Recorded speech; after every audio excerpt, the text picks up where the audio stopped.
So this is Lab 2 Task 1. And in this task, we were instructed to create a 32 by 4 RAM module and be able to point to an address on that module, write a value to it, and also have that value be reflected back to us so that we can be able to read what values in that address. And in the specs here, we can see that we're instructed to use switches 3 to 0 to provide input data for the RAM and switches 8 to 4 to specify the address. So if we go back to our simulation here, we can see that there's 3 sets of hex lights that are on.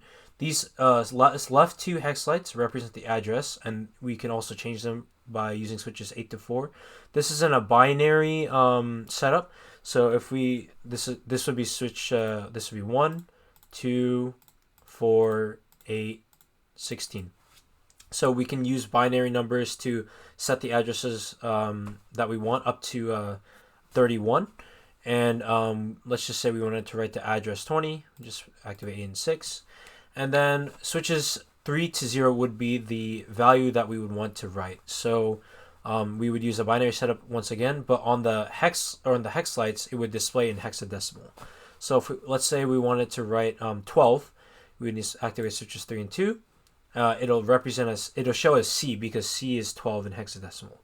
Now, if we wanted to write this value C to 20, you can see that nothing has actually happened on this. This right light represents the value that's written to this address. You can see that it's still at 0.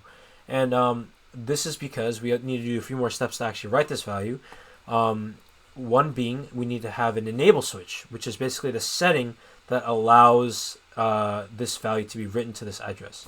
So this would be switch 9 for us. We were instructed to use switch 9. But as we can see, switch 9 doesn't do anything if we flip it up and down.